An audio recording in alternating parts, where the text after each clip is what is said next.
I had been reflecting a lot on optimists,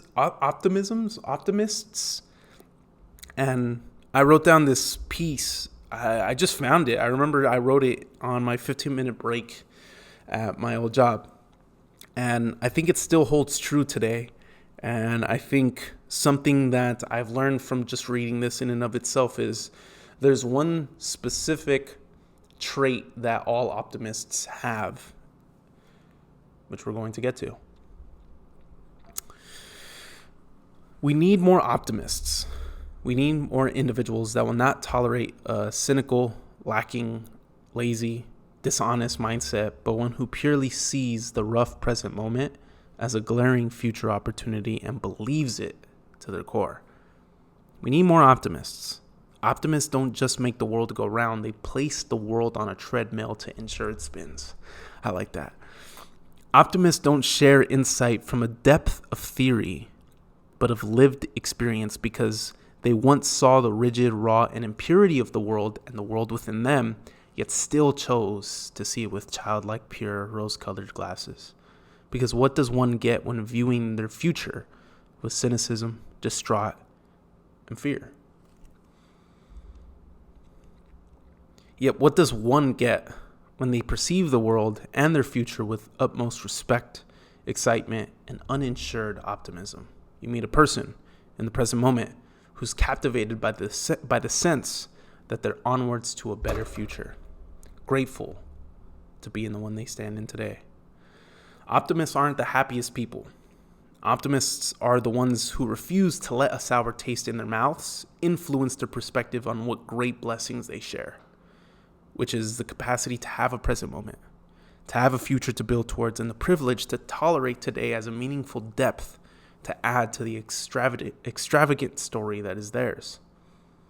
Optimists run the future, not because they're pure, but because they can stand even the hardest jabs life throws at them with the uncanny belief that better is becoming. Which reminds me of that Romans 8 chapter 8 verse 18. For I consider that the sufferings of this present time are not worth comparing with the glory that is to be revealed to us. Nothing compares to the joy that's coming in the optimist's mind. Optimists aren't wistfully saying, be happy, or life is amazing when life is going terribly. They simply don't let the mundane matter as much as the meaning behind their every choice. Because once again, this comes up, your only freedom in this life is how you perceive the things that happen to you. Something bad happened to you, guess what? It is your choice to define how the situation goes. You can either label it as something negative, or you can frame it differently to be able to be motivated, to be able to change it. Your reaction, your perception, the way you understand things, or the way that you describe and define things that happen to you is your only freedom in this world.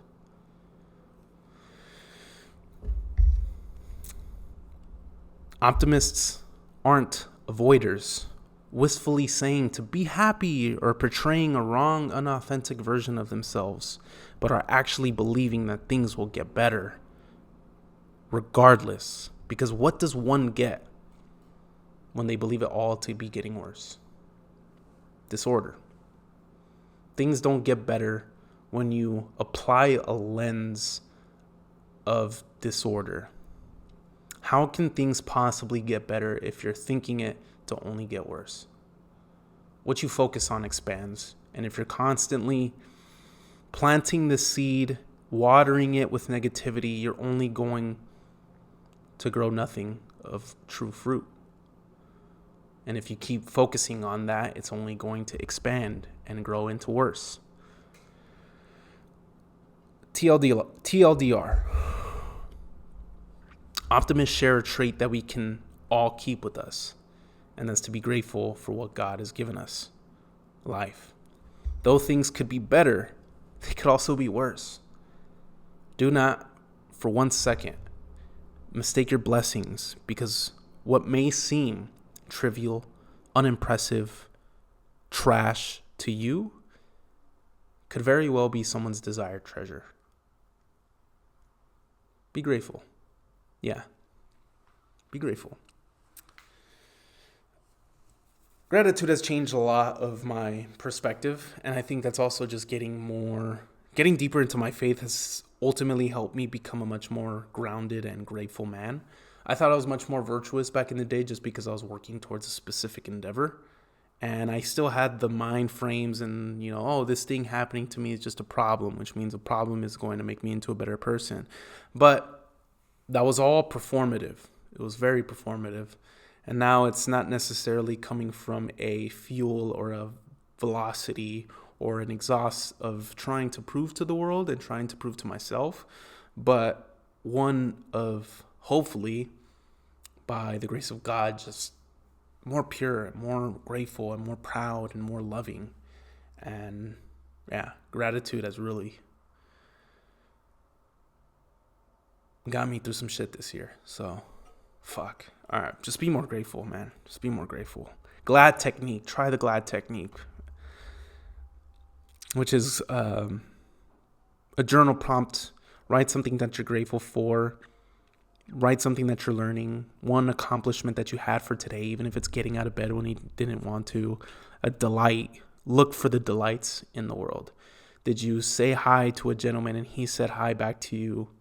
Did you have a specific coffee that you just genuinely loved? Did you listen to a song that just hit different while you were driving down the road? Like, be grateful for your life, man.